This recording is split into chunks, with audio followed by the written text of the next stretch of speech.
আজ আমরা একটি অত্যন্ত গুরুত্বপূর্ণ বিষয় নিয়ে আলোচনা করব। মন খারাপ কেন হয়? এর প্রভাব কি? এর প্রভাব মন ভালোর উপায়গুলো কি কি?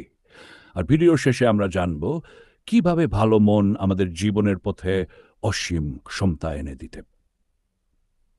মন খারাপের কারণ আমরা সবাই কখনো না কখনো মন খারাপ অনুভব করেছি, তাই না? ব্যক্তিগত বা পেশাগত ব্যর্থতা, প্রিয়জনের সঙ্গে দূরত্ব, নেতিবাচক চিন্তা বা দুশ্চিন্তা, এগুলোই আমাদের মন খারাপের প্রধান কারণ হতে পারে। শারীরিক ক্লান্তি বা অসুস্থতা, অতীতের খারাপ অভিজ্ঞতা, সামাজিক চাপ ও প্রত্যাশা, এমনকি অপরাধবোধ থেকেও মন খারাপ হতে পারে। মন খারাপ হলে মানসিক প্রভাব এমন: হতাশা, একাকিত্ব, আত্মবিশ্বাসের অভাব দেখা যায়। শারীরিকভাবেও এর প্রভাব পড়তে পারে। ঘুমের সমস্যা, মাথা ব্যথা, রোগ প্রতিরোধক ক্ষমতা কমে যাওয়া ইত্যাদি। মন ভালো রাখার উপায়: ইতিবাচক চিন্তা করুন, নেতিবাচক চিন্তাগুলো দূর করে জীবনের ভালো দিকগুলোর ওপর মনোযোগ দিন।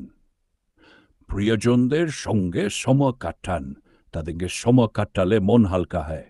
ভালো বই পড়ুন, গান শুনুন, আঁকুন, সৃজনশীল কাজে নিজেকে ব্যস্ত রাখুন।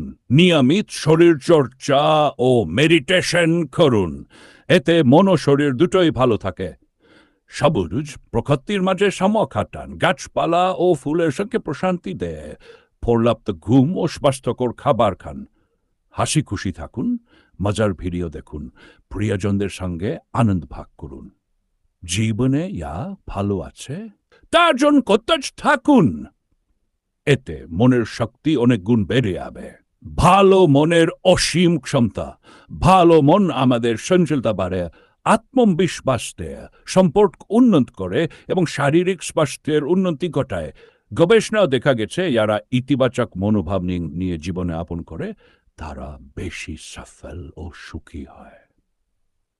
শেষ কথা, আসুন নিজের মনকে ভালো রাখি এবং ইতিবাচক জীবনযাপন করি। আপনি যদি এই ভিডিওটি উপভোগ করে থাকেন তাহলে অবশ্যই লাইক দিন এবং কমেন্টে আপনার মতামত জানান। চ্যানেলটি সাবস্ক্রাইব করুন এবং পাশে থাকা বেল আইকনটি প্রেস করতে ভুলবেন না, যাতে নতুন ভিডিওর নোটিফিকেশন আপনার কাছে পৌঁছে যায়। আমরা মন নিয়ন্ত্রণ ও এর অসীম ক্ষমতা নিয়ে আলোচনা করেছি। এখন আমরা কথা বলবো এক অসাধারণ বই নিয়ে, mind control, the ancient art of psychological warfare. Ha Lung লেখা এই বইটি আপনি যদি মনের গভীর রহস্য, মানসিক শক্তির খেলা এবং কিভাবে মানুষকে প্রভাবিত করা যায় তা জানতে চান, তাহলে এই ভিডিওটি আপনার জন্য। বইটির মূল ধারণা: এই বইটি মূলত প্রাচীন মানসিক যুদ্ধ এবং মনস্তত্ত্বিক কৌশল নিয়ে লেখা। বহু বছর ধরে সামরিক যুদ্ধ, রাজনীতি এবং ব্যক্তিগত জীবনে মানুষ মনের শক্তিকে ব্যবহার করে এসেছে। শত্রুকে দুর্বল করা, নিজের ক্ষমতা বৃদ্ধি করা এবং শক্তিশালী সিদ্ধান্ত নেওয়ার মাধ্যমে মানুষ দীর্ঘদিন ধরে অন্যদের প্রভাবিত করছে। হাহালুং এখানে দেখিয়েছেন কিভাবে বুদ্ধিমান ব্যক্তি ও যোদ্ধারা মানুষের মনকে তাদের সবচেয়ে শক্তিশালী অস্ত্র হিসেবে ব্যবহার করতেন। তিনি ব্যাখ্যা করেছেন প্রাচীন ভারতীয় মতপ্রাচ্যের এবং অন্যান্য যুদ্ধবিদরা কিভাবে মানসিক কৌশল প্রয়োগ করতেন। বইটির কয়েকটি গুরুত্বপূর্ণ শিক্ষা: নীরব শক্তি: শত্রুকে বুঝুন, নিজের অবস্থান গোপন রাখুন। যারা কম কথা বলে এবং বেশি শোনে তারাই শক্তিশালী। প্রতিপক্ষকে পর্যবেক্ষণ করে তাদের দুর্বল দিকগুলো বুঝতে হবে। নিজের পরিকল্পনা প্রকাশ না করে কাকশলতাট্রি করতে হবে।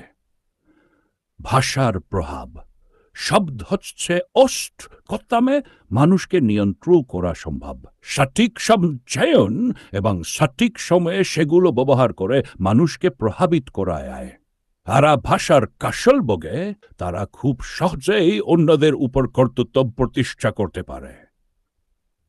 ভয় এবং বিভ্রম: তারা মানবিক হন, অস্বাভাবিকভাবে অনিশ্চয়তায় দুর্বল হয়ে পড়ে। একটি নির্দিষ্ট বার্তা বারবার শোনালে মস্তিষ্ক সেটিকে সত্য মনে করতে শুরু করেন।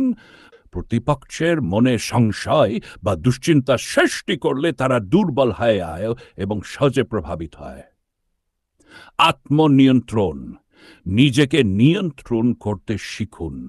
যদি আপনি নিজের আবেগ ও প্রতিক্রিয়াকে নিয়ন্ত্রণ করতে পারেন, তাহলে অন্যরা আপনাকে মানসিকভাবে দুর্বল করতে পারবে না। নেতিবাচক আবেগ এমন রাগ, ভয় বা হতাশা থেকে দূরে থাকতে হবে। ধারণ ধরুন, পরিস্থিতি বুঝুন, তার উপর সিদ্ধান্ত নিন। দৃষ্টি নিয়ন্ত্রণ, মানসিক বিভ্রান্তি তৈরি করুন। মানুষের মনও কোথায় কেন্দ্রীভূত করতে হবে সেটি যারা নিয়ন্ত্রণ করতে পারে তারাই জয়ী হয়। রাজনীতিবিদ, ব্যবসায়ী এবং নেতারা এই কৌশল ব্যবহার করেন একটি বিষয় থেকে মানুষের দৃষ্টি সরিয়ে অন্য দিকে নিয়ে আওয়া। উদাহরণস্বরূপ, যদি কেউ আপনার বিরুদ্ধে কিছু বলছে, আপনি একটি নতুন আলোচনার বিষয় তৈরি করে মূল বিষয়টি আড়াল করতে পারেন। এই ব্যয় শুধু যুদ্ধ বা প্রতিযোগিতার জন্য নয়, ব্যক্তিগত উন্নতি, ব্যবসায়িক কৌশল, রাজনীতি, এমনকি সাধারণ জীবনে মানসিক শক্তি বাড়ানোর জন্যও দারুণ কার্যকর।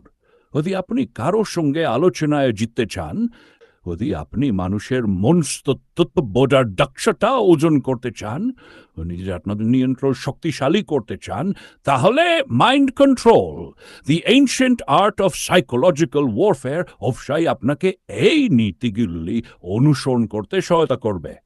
তাহলে বন্ধুরা, আপনি কি আপনার মনকে আরো শক্তিশালী করতে চান? এই বইটি পালে দেখুন এবং কমেন্টে জানান আপনার মতামত। আর যদি ভিডিওটি ভালো লেগে থাকে তাহলে লাইক দিন, চ্যানেলটি সাবস্ক্রাইব করুন আর নতুন ভিডিওর আপডেট পেতে বেল আইকনটি প্রেস করুন। আপনাদের সঙ্গে দেখা হবে পরবর্তী ভিডিওতে। ততদিন সুস্থ থাকুন, শক্ত থাকুন এবং নিজের মনকে সর্বোচ্চ শক্তিতে ব্যবহার করুন।